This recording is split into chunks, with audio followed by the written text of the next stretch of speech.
Hello friends, आज मैं पुनः आपके सामने 20 प्रश्नों का अनमोल कलेक्शन वाला वीडियो लेकर हाजिर हुआ हूं। इस वीडियो में भी आप लोगों को बहुत ही बेहतरीन प्रश्नों को किस तरह हल किया जाता है, जो कि ज़्यादातर नवोदय विद्यालय प्रवेश परीक्षा में पूछे गए हैं, उनको हल करके बताऊंगा। ठीक है, तो अगर आप लोग मेरे चैनल में नए होंगे तो चैनल को सब्सक्राइब कर लीजिए। उसके बाद बेल आइकन पर प्रेस करके ऑल वीडियो पर सेट कर लीजिए, ताकि जब भी मैं कोई नया वीडियो डालूं तो उसकी सूचना आप लोगों को नोटिफिकेशन के माध्यम से मिलता रहे। ठीक है, तो चलिए बिना समय गंवाए आज का यह वीडियो स्टार्ट करते हैं। और स्टार्ट करने से पहले एक रिक्वेस्ट और, आप लोग पहले वीडियो को लाइक कर दीजिए और वीडियो पूरा देखने के बाद इसे अधिक से अधिक शेयर करना मत भूलिए। ठीक, तो चलिए सबसे पहले पढ़ते हैं इस वीडियो का पहला प्रश्न। देखिए, ये प्रश्न लिखा है छोटे कोष्टक के अंदर 20/5 छोटा कोष्टक बंद भाग 2 धन 2 धन छोटे कोष्टक में 16/8 फिर गुणित 2 धन 10/5 गुणित 3 धन 2। तो आप लोग जान रहे हो ये बोडमास से संबंधित सरलीकरण का प्रश्न है। यानी हमको बोडमास का नियम लगाना है। सबसे पहले जो कोष्टक के अंदर है उनको हल करना है। तो देखिए यहाँ पर 20/5, इसका मतलब क्या हुआ कि 20 को 5 से भाग करेंगे तो 5 चौक 20, तो ये आ जाएगा। हमें 20/5 करेंगे तो इसके जगह में 4। अब भागित 2 लिखा है कोष्टक के बाहर, तो भाग 2 लिखेंगे। धन 2 उतार दिए धन, उसके बाद 16 को 8 से भाग करेंगे तो भी 8 दूनी 16 2 आएगा, तो ये वाला 2 मिला। गुणित 2 धन 10 को 5 से भाग करेंगे तो भी 2 आएगा, तो ये वाला 2 लिख लिए। गुणा लिखा है 3 धन 2 यानी कि 5 हो गया। कोष्टक हल हो गया। अब देखो हमारे पास भाग का चिन्ह है, धन का चिन्ह है, गुणा का चिन्ह है। ठीक है, तो बोडमास के नियम के अनुसार पहले भाग होता है, तो 4 को 2 से भाग करेंगे तो क्या मिलेगा? 2 मिलेगा। तो इस तरह हमने इसको लिख लिया। फिर 2 धन 2 लिख लिए, गुणा 2 धन 2 गुणित 5। अब गुणा करते हैं तो किसके किसके बीच में है? देखो 2 गुणित 2 2 गुणित 5, तो 5 दूनी 10 2 दूनी 4। ठीक, इसके बीच में धन चिन्ह है, धन चिन्ह लगाएंगे। इसके बाद देखो सब के बीच में केवल धन का चिन्ह है, तो बस जोड़ना है। 2 2 4 4 4 8 8 10 18। तो इस तरह इस प्रश्न का सही उत्तर क्या हो? 18। देखो कौन सा ऑप्शन में है? Option D is right answer. ठीक, तो बस ये सरलीकरण का प्रश्न है। बोडमास के नियम को ध्यान में रखना रहता है और फिर सरल करते जाना है, हल करते जाना है। ठीक, आशा है यह प्रश्न आप लोग समझ में आ गया होगा। चलिए बढ़ते हैं अगले प्रश्न। चलिए देखते हैं अगला प्रश्न। देखिए प्रश्न लिखा है 4 अंकों की छोटी से छोटी संख्या। तो हम जान रहे हैं 4 अंकों की छोटी से छोटी संख्या क्या होता है जी? 1000। तो 4 अंकों की छोटी से छोटी संख्या का या को अभाज्य संख्याओं के गुणनफल के रूप में व्यक्त करने पर प्राप्त होता है। देखिए बच्चों, ये प्रश्न सन 2022 में जवाहर नवोदय विद्यालय प्रवेश परीक्षा में आया था और इस प्रश्न को हम बिना हल किए केवल ऑप्शन देख के कर सकते थे। कैसे? देखो प्रश्न में क्या लिखा है उसको समझो। अभाज्य संख्याओं के गुणनफल के रूप में व्यक्त करने पर, तो पहला ऑप्शन को आप लोग देखो 5 गुणित 5 गुणित 5 गुणित 8। तो भाई ये 8 तो अभाज्य संख्या ही नहीं है, 8 तो भाज्य संख्या है। इसका मतलब ये ऑप्शन बिल्कुल गलत है। अगला देखो 5 गुणित 5 गुणित 5 गुणित ये 4 गुणित 2। तो यहाँ 4 लिखा है, ये ठीक से नहीं दिखाई दे रहा होगा लेकिन ये 4 लिखा था। तो 4 भी भाज्य संख्या है, अभाज्य नहीं है। तो अभाज्य संख्याओं के गुणनफल के रूप में व्यक्त करने के लिए कहा है, तो बीच में अगर एक भी भाज्य संख्या लिखा है तो समझ जाना वो ऑप्शन बिल्कुल गलत है। अगला देखें सी को 5 गुणित 5 गुणित 5 2 गुणित 2 गुणित 2। तो इसमें देखो सभी अभाज्य संख्याओं का गुणनफल है। ठीक, डी को देखो तो 10 गुणित 10 गुणित 10। तो भाई ये 10 तो भाज्य संख्या है ना, अभाज्य संख्या नहीं है। तो हमारे 3 ऑप्शन में देखो भाज्य संख्या को गुणनफल के रूप में शामिल कर दिया गया है। इसका मतलब ये तीनों उत्तर हो ही नहीं सकता। तो किसमें केवल अभाज्य संख्या है? गुणनफल के रूप में, तो सी में। इसका मतलब सी क्या है? इस प्रश्न का सही उत्तर है। और आप हल करके भी देख लो। देखो 5 5 6 25 25 5 6 125 125 दूनी कितना 250 250 दूनी 500 500 दूनी 1000। तो 1000 ही क्या है जी, 4 अंकों की सबसे छोटी संख्या। तो इस तरह option C is right answer.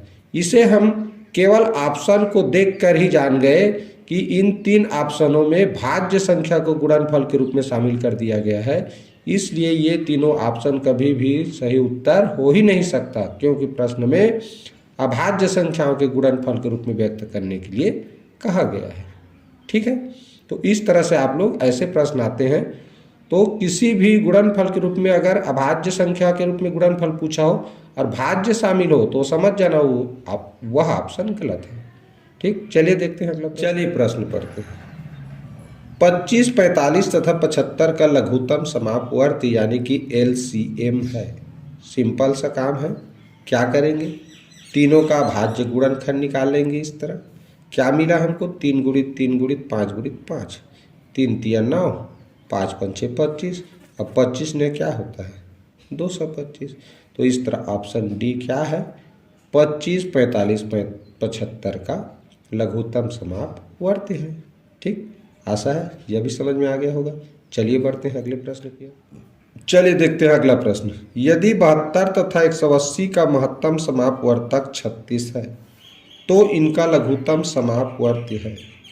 बच्चों एक चीज जान लो, दो संख्याओं का गुणनफल, कोई भी दो संख्या है, जैसे कि इस प्रश्न में दो संख्या दिया है 72 और 180, तो इस तरह दो संख्याओं का गुणनफल करोगे तो उनका लघुत्तम समापवर्त और महत्तम समापवर्तक का जो गुणनफल करोगे वो दोनों आपस में बराबर होता है। ये एक फार्मूला है।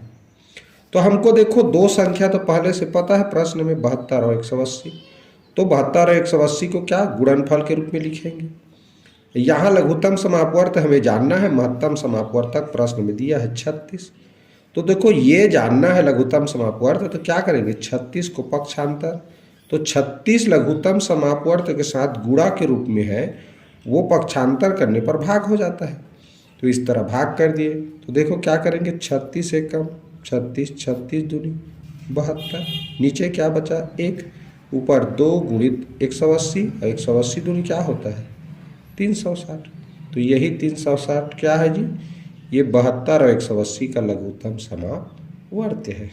ठीक, देखिए कौन सा ऑप्शन है, option B is right answer.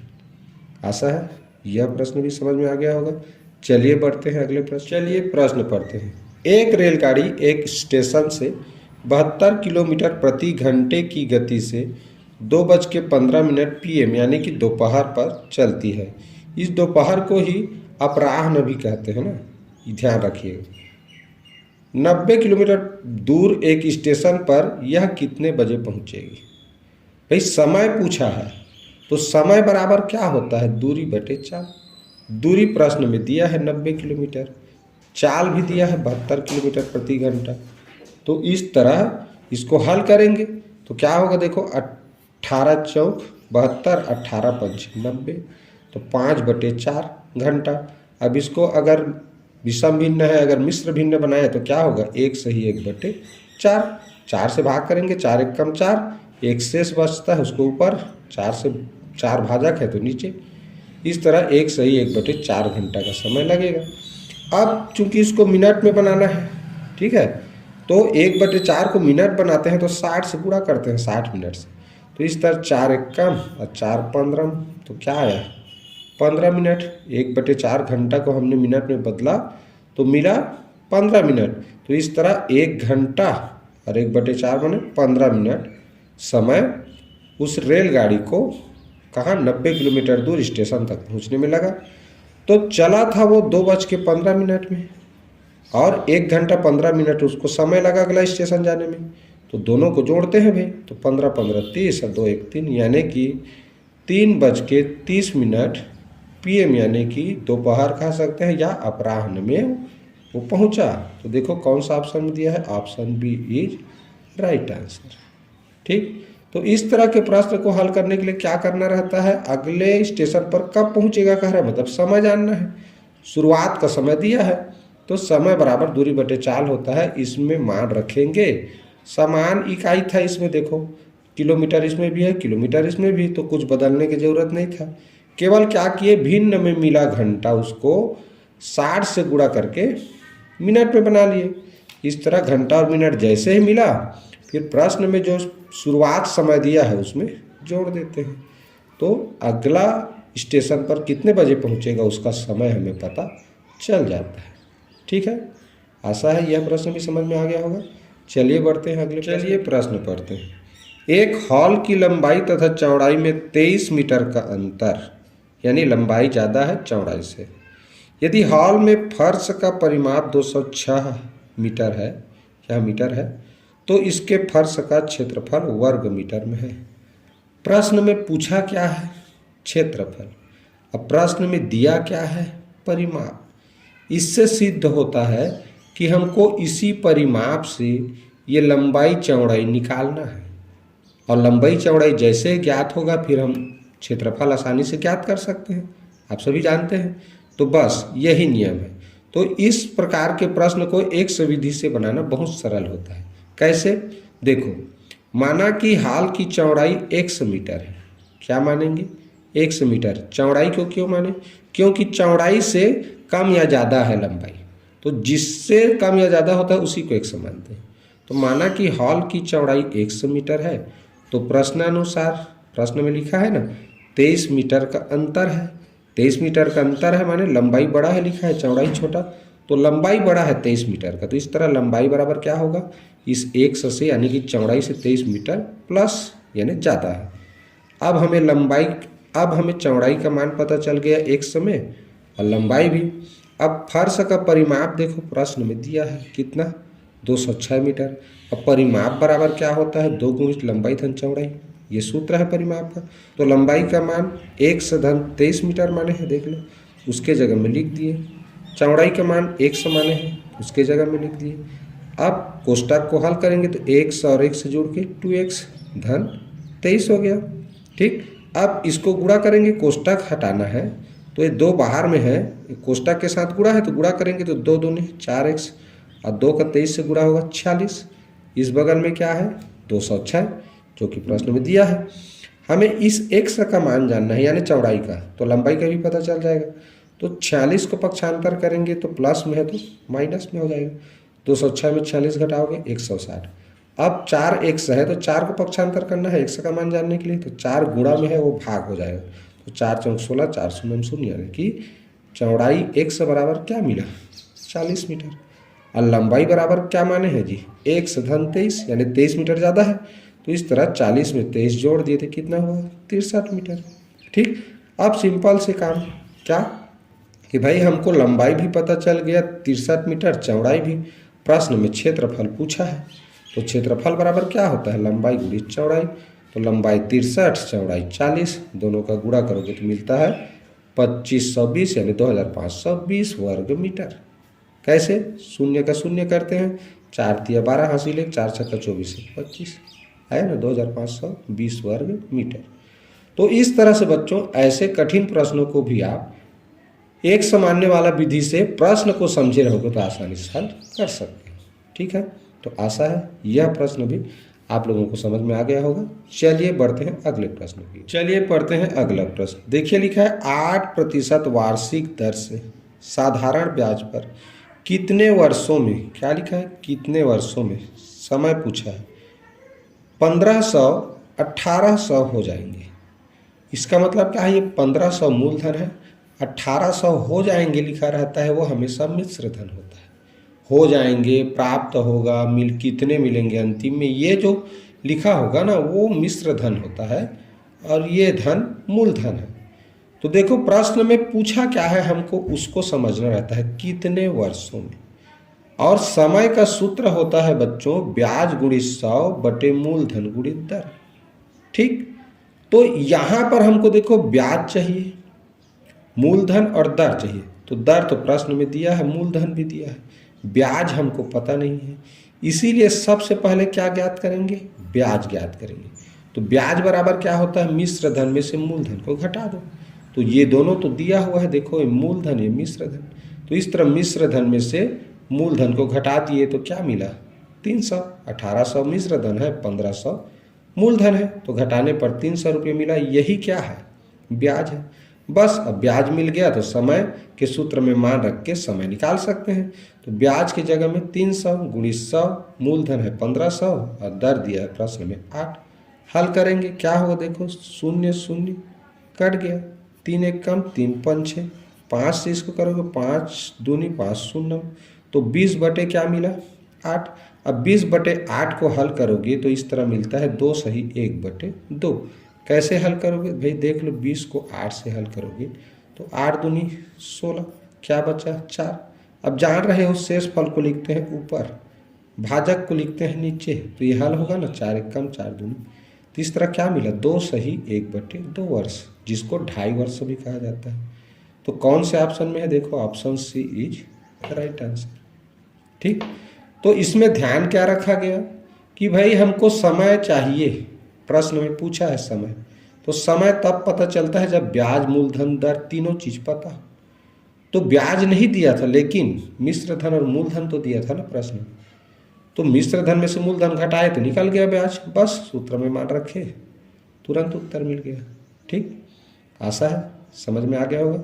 चलिए बढ़ते हैं अगले प्रश्न। चलिए देखते हैं ये प्रश्न, 12 सही 1 बटे 16 का दशमलव समतुल्य है। प्रश्न में देखो 12 ऐसे करके लिखा हुआ है, यानी दशमलव के बाएं तरफ सभी में 12 लिखा है, यानी जो 12 सही है वो 12 दशमलव बाएं साइड रहेगा जी। हमको केवल 1 बटे 16 का दशमलव रूप जानना है।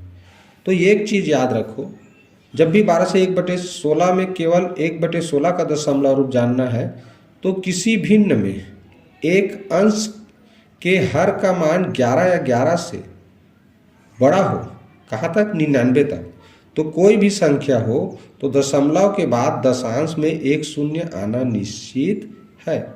अतः ऑप्शन सी जो कि 12.0625 लिखा हुआ है सही उत्तर है।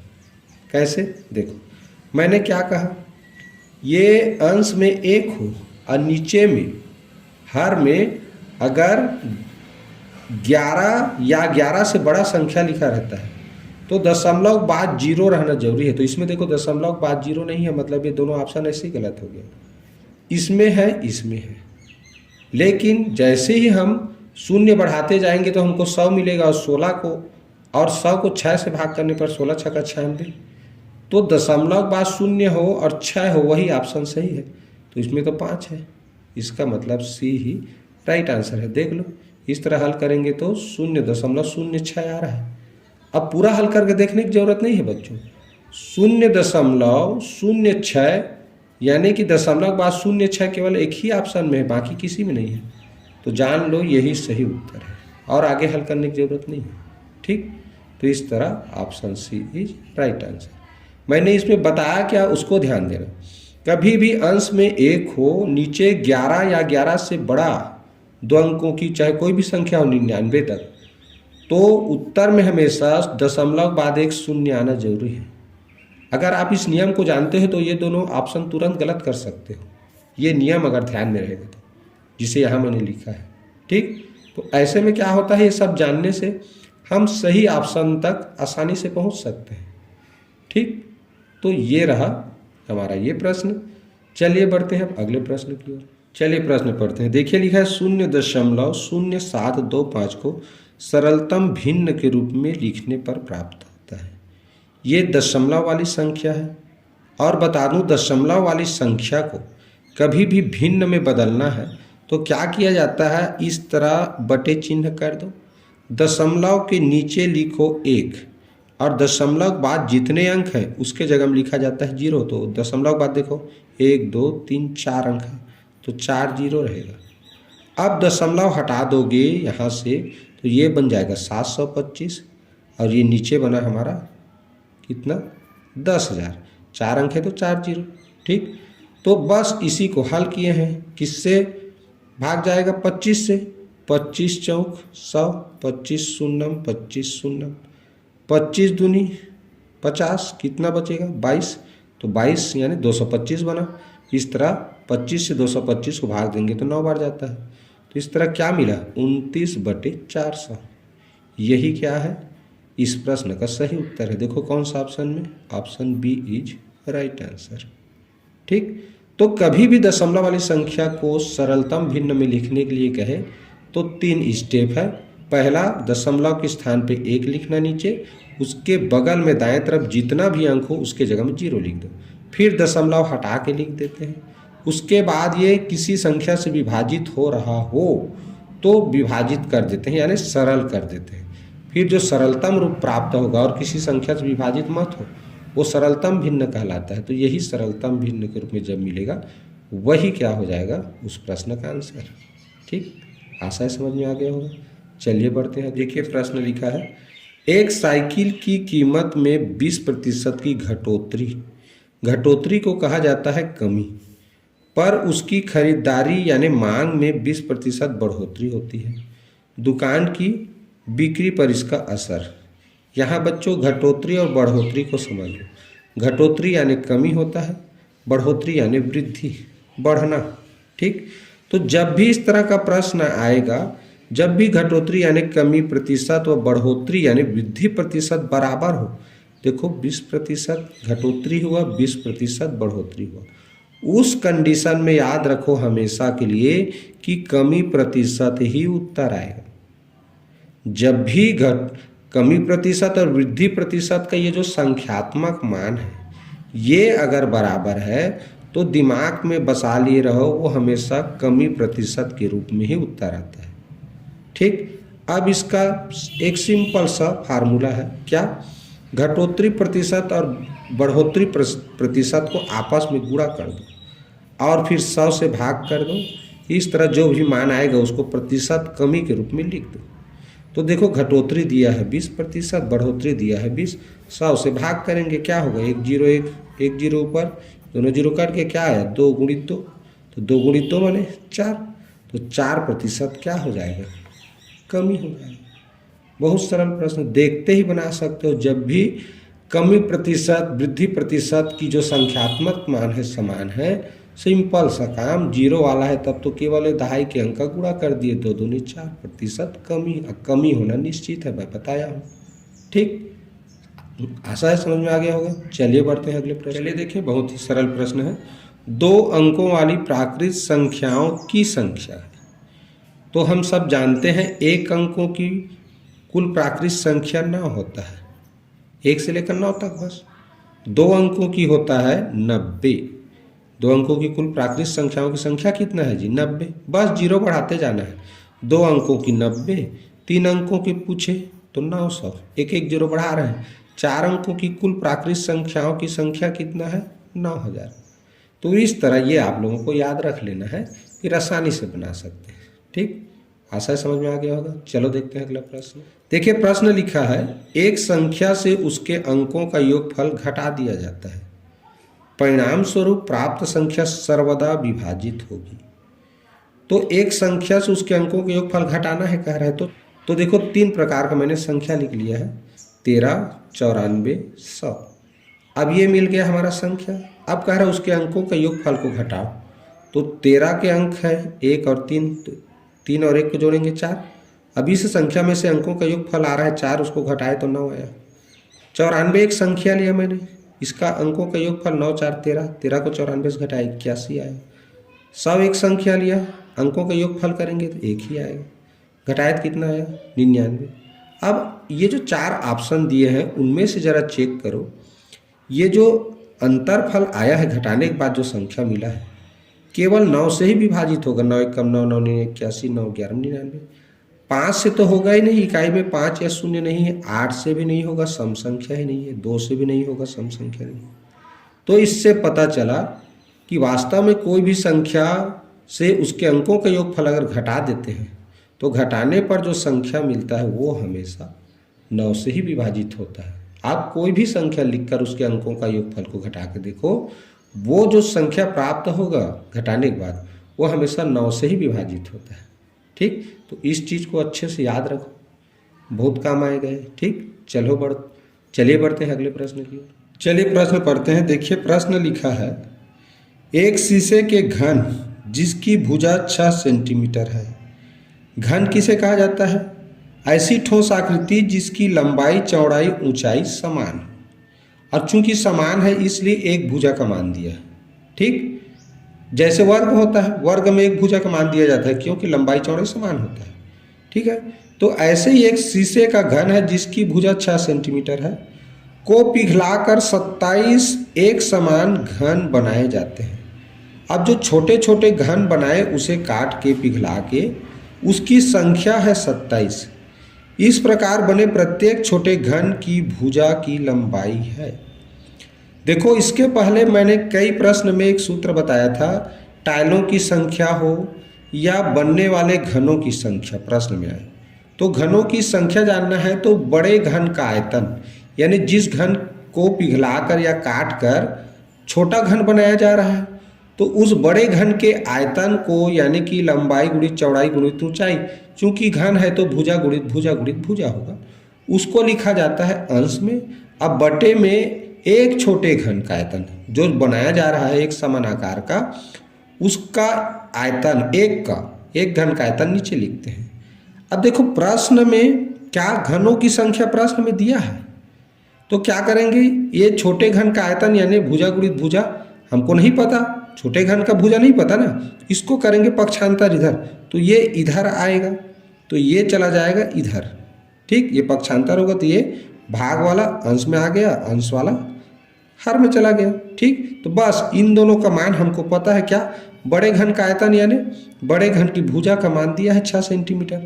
तो आयतन माने क्या होता है, भुजा गुणित भुजा, तो 6 का 3 बार गुणा होगा जी। और घनों की कुल संख्या, बनने वाले कुल घनों की संख्या भी दिया है 27।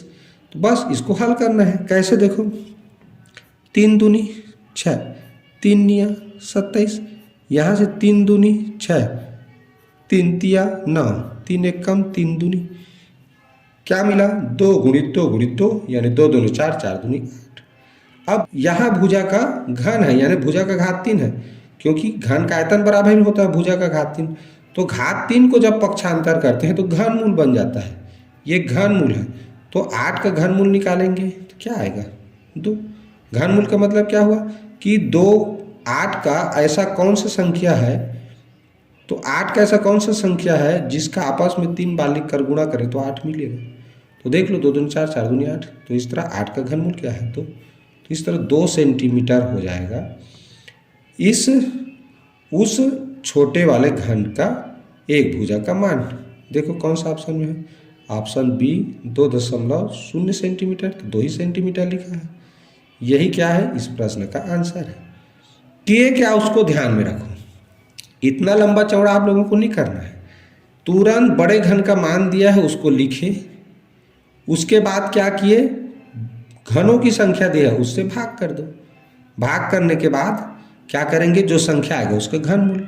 बस आपको समझ होना चाहिए, फिर आपके पास अनेक रास्ते हैं सही उत्तर तक पहुंचने के लिए। ठीक है, आशा है यह प्रश्न भी समझ में आ गया होगा। चलो देखते हैं अगला प्रश्न। देखिए, प्रश्न पढ़ते हैं, 2100 का अभाज्य गुणनखंड है।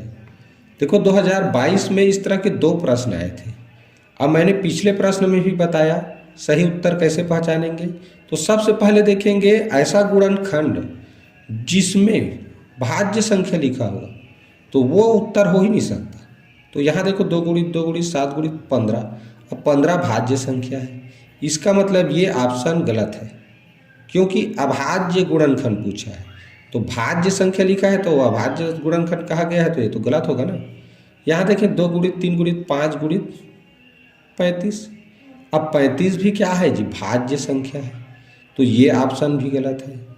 यहाँ देखें तो इसमें सभी अभाज्य संख्या है, यहाँ देखें इसमें 4 भाज्य संख्या है, अभाज्य नहीं है।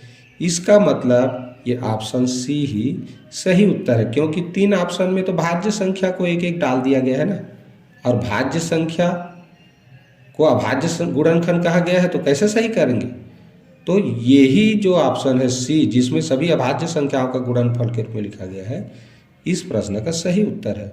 और कुछ करना नहीं है, केवल चेक किए इसमें किसी में अभाज्य संख्या या किसी में भाज्य संख्या तो नहीं है किसी ऑप्शन में, यही चेक किए, उसी से पता चल गया कि ये उत्तर सही है। ठीक, तो इस तरह से ऐसे प्रश्न को तुरंत बना सकते हो, केवल देखते ही, हल करने की जरूरत नहीं है। ठीक, आशा समझ में आ गया होगा। चलिए बढ़ते हैं अगले प्रश्न में। चलिए अगला प्रश्न पढ़ते हैं। देखिए, प्रश्न लिखा है, एक कमरे की लंबाई 15 मीटर है, इसके संपूर्ण फर्श पर 15 सेंटीमीटर गुणित 12 सेंटीमीटर विमाओं की 7500 टाइलें लगती हैं।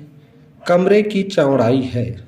देखिए, इस तरह के प्रश्न मैं कई बार आप लोगों को हल करना सिखा चुका हूँ। इस तरह के प्रश्न को हल करते समय ध्यान क्या रखना है?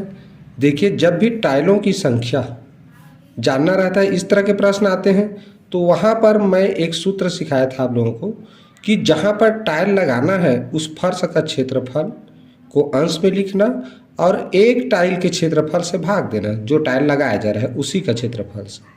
तो इस प्रश्न में देखो, टाइलों की संख्या 7500 दिया हुआ है, ठीक, और क्या दिया हुआ है? एक टाइल का क्षेत्रफल भी दिया है, यानी विमा दिया है, लंबाई गुणित चौड़ाई।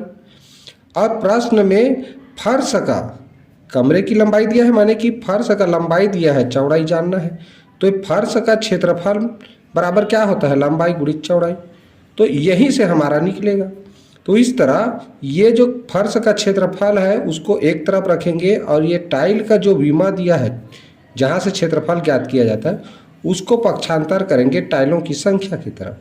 तो इस तरह टाइलों की संख्या के साथ ये टाइल का जो क्षेत्रफल है वो क्या हो जाएगा? गुणा हो जाएगा, और फर्श का क्षेत्रफल एक तरफ बचा। बस इसी में मान रखेंगे। टाइलों की संख्या कितना दिया है? 7500, और टाइल की विमा कितना दिया है? 15 गुणित 12, ये 15 है, याद रखेंगे।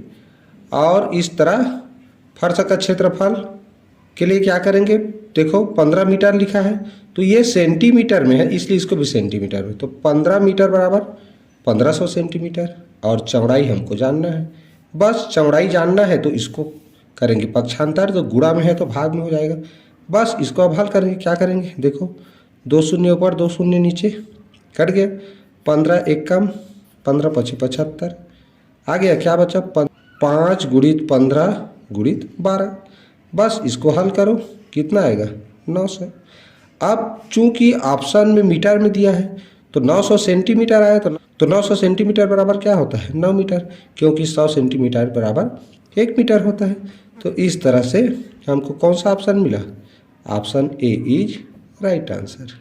ठीक, तो ऐसे प्रश्नों को आप जिसमें टाइलों की संख्या दिया है और फर्श का लंबाई या चौड़ाई पूछा जाए, तो वहाँ पर क्या करेंगे? टाइलों की संख्या के साथ जो एक टाइल का विमा है, लंबाई गुणित चौड़ाई, उसका कर देंगे देखो गुणा, और चौड़ाई पूछा है तो लंबाई से भाग, लंबाई पूछे रहेगा तो चौड़ाई से भाग, फिर लंबाई चौड़ाई पता चल जाता है।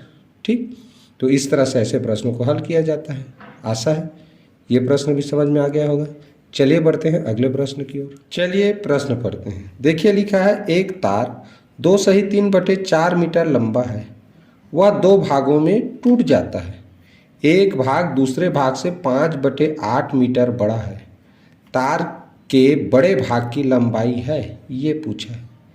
देखिए बच्चों, संख्या पद्धति वाला टॉपिक में हम लोग 2 संख्याओं का योगफल और उसका अंतर दिया रहता है, तो किस तरह बड़ी संख्या छोटी संख्या ज्ञात करते हैं, बस ये उसी नियम पर आधारित है। यानी कि इसमें जो तार का लंबाई दिया है ना, वो क्या है? 2 संख्याओं का योगफल है। और ये जो एक दूसरे से 5/8 बड़ा लिखा है, मतलब ये दोनों संख्याओं का क्या है जी? बड़ा होना छोटा होना क्या है? अंतर है। तो बस हमको ये कुल संख्या और अंतर पता है। तो बड़ी संख्या जानते हैं तो क्या करते हैं? दोनों को जोड़ देते हैं, फिर 2 से भाग कर देते हैं। बस यही नियम तो यहाँ पे करना है। तो ये योगफल है 2 सही 3/4, और ये 5/8 क्या है? अंतर है। तो इन दोनों को जोड़ेंगे, फिर 2 से भाग करेंगे तो बड़ी संख्या प्राप्त हो जाएगा। चलो, मिश्र भिन्न दिया है, विषम भिन्न में बदलेंगे। 2 चौक 8, 3 11/4। तो इस तरह हमने इसको लिख लिया 11/4 और 5/8। अब इनका 2 भिन्न है, तो इनका योगफल ज्ञात करेंगे, तो हरों का लघुत्तम 4, 8 का लघुत्तम 8 होगा। अब ये 8 बनाएंगे तो इसको 2 से गुणा करना पड़ेगा, इसको भी 2 से, तो 11 दूनी 22, ये तो 8 ही है, तो 5। इस तरह 22 धन 5 बराबर हो गया 27, और 8 की 8, नीचे बटे 2 कर रहे हैं हमको, 27/8। तो 2 नीचे में हो तो इसको उल्टा करेंगे, क्या हो जाएगा? 2 का 1/2। अब इस तरह हल करेंगे, 27 से कम 27, और 8 दूनी 16। अब 27 को अगर 16 से भाग देंगे तो उत्तर आएगा 1 सही 11/16 मीटर। ठीक, और देखो कौन से ऑप्शन में है? Option A is right answer. ठीक, तो ऐसे प्रश्नों को समझना है बच्चों। हम लोग संख्या वाला टॉपिक में ऐसे प्रश्नों को तो चुटकी में हल कर लेते हैं, लेकिन इसी को इबारती प्रश्न के रूप में दे दिया, भिन्न के रूप में दे दिया, तो बच्चे थोड़ा हड़बड़ा जाते हैं।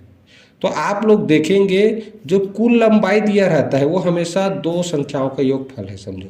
ठीक, और जो छोटा बड़ा के रूप में दिया रहेगा ना, एक से दूसरे से इतना छोटा बड़ा है, तो वो क्या है, अंतर है। तो हमको योगफल और अंतर दिया हो तो बड़ा संख्या पूछे या बड़े तार का लंबाई या बड़े रस्सी का लंबाई, तो जोड़ के 2 भाग करो। छोटे का माप पूछे तो घटा के 2 भाग करो, उत्तर आ जाता है। ठीक है, आशा है यह भी समझ में आ गया होगा। चलिए देखते हैं आज के इस वीडियो का अंतिम प्रश्न। 600 रुपये की एक राशि साधारण ब्याज पर 4 वर्ष में 720 रुपये हो जाती है। यदि ब्याज की दर 2% अधिक कर दी जाए तो राशि 4 वर्ष में कितनी हो जाएगी। ये हमारे पास 4 ऑप्शन है। सबसे पहले क्या करेंगे, ब्याज ज्ञात करेंगे। क्यों ज्ञात करेंगे, क्योंकि हमको क्या ज्ञात करना है, इसमें यहाँ देखो लिखा है दर, क्योंकि इस प्रश्न में हमें दर नहीं पता, और दर जानने के लिए दर के सूत्र में ब्याज की आवश्यकता होती है। तो सबसे पहले ज्ञात करेंगे ब्याज। चूंकि प्रश्न में मिश्र धन और मूलधन दोनों दिया है, तो मिश्र धन में से मूलधन घटा देंगे, तो इस तरह हमको मिल गया क्या, ब्याज। ब्याज क्यों ज्ञात किए आप लोगों को बता दूं, क्योंकि प्रश्न में हमको दर पता नहीं है, बस ये पता है कि ब्याज की दर को 2% अधिक कर दी जाए कह रहा है। तो पहले कितना है ये जानेंगे, तब तो 2% बढ़ाएंगे जी दर में। तो इसीलिए दर ज्ञात करना है तो दर के लिए चाहिए ब्याज, तो ब्याज पहले ज्ञात किए, क्योंकि ब्याज ज्ञात करने के लिए हमको क्या चाहिए, मिश्र धन और मूलधन, और वो दोनों प्रश्न में दिया था। तो इस तरह 120 रुपये मिल गया ब्याज। अब ब्याज बराबर क्या होता है, मूलधन गुणित दर गुणित समय बटे 100। ठीक, ये होता है ना। अब यहाँ क्या करेंगे, देखो ब्याज तो 120 मिल गया हमको, 600 रुपये मूलधन है, 4 क्या है, 4 वर्ष है, समय है, और दर हमें जानना है। ठीक, तो चलिए पहले हल कर लेते हैं। देखिए 2 शून्य नीचे 2 शून्य ऊपर, कट गया, क्या बचा, 6 गुणित 4, यानी कि 6 गुणित 4 गुणित दर। अब हमें दर जानना है, तो 6 गुणित 4 को क्या करेंगे, इधर पक्षांतर, तो इस तरह पक्षांतर कर लिए, तो देखो 6 एकम 6 दूनी 6 शून्यम, 4 एकम 4 पंच 6, दर बराबर क्या मिला, 5%। अब हमें दर बराबर मिल गया। अब प्रश्न कह रहा है 2% अधिक कर दी जाए तो 4 वर्षों में कितनी राशि हो जाएगी। तो 5% दर को कितना कर देंगे, 7%। 5% दर था, उसको 2% बढ़ा दिया 7%। अब मिश्र धन निकालेंगे, कितना हो जाएगा कह रहे हैं, मैंने मिश्र धन पूछा है। तो देखो 600 रुपये मूलधन था, अब 600 का इस तरह 7% की दर से 4 वर्ष में 4 वर्ष का ब्याज निकालेंगे, तो मूलधन गुणित दर गुणित समय बटे 100। तो इस तरह क्या किए, 2 शून्य ऊपर नीचे कट गया, 6 गुणित 4 गुणित 7। तो इस तरह मूलधन 600 है और 6 गुणित 4 गुणित 7 ये है ब्याज, तो इसका गुणा करेंगे तो आता है 168, और इस तरह 600 में ये ब्याज 168 जोड़ेंगे तो मिश्र धन मिला हमको 768 रुपये। यही इस प्रश्न का आंसर है। देखो कौन सा ऑप्शन में है, option B is right answer. ठीक, इस प्रश्न में क्या किए, एक बार सरसरी तौर पे और बता रहा हूँ, ध्यान से देखिए। प्रश्न में दर नहीं दिया था और दर जानने के लिए ब्याज जानना जरूरी था। चूंकि प्रश्न में मिश्र धन मूलधन दिया था, इसलिए मिश्र धन में से मूलधन घटा के ब्याज प्राप्त किए। फिर दर का सूत्र भी होता है, सीधा सीधा कर सकते थे, ब्याज गुणित 100 बटे मूलधन गुणित समय। ठीक, यही तो किए हैं यहाँ। तो मिश्र ब्याज गुणित 100 बटे मिश्र धन गुणित बटे मूलधन गुणित समय करके भाग करते तो भी दर तुरंत निकल जाता। फिर दर में 2% बढ़ा के ब्याज ज्ञात करते, फिर उस ब्याज को मूलधन में जोड़ देते, तो ये मिश्र धन प्राप्त हो जाता है। ठीक, तो ये नियम याद होना चाहिए बस। ठीक, फिर आसानी से हम किसी भी प्रश्न को हल कर सकते हैं। ठीक है, तो आज का यह वीडियो आप लोगों को कैसा लगा प्लीज़ कमेंट करके ज़रूर बताएं। वीडियो को एक लाइक करना मत भूलिए और अधिक से अधिक बच्चों तक इस वीडियो को शेयर ज़रूर करें। ठीक है, और अगर मेरे चैनल में नए होंगे तो सब्सक्राइब करना मत भूलें और पूरा वीडियो देखें। इसके लिए बहुत बहुत धन्यवाद।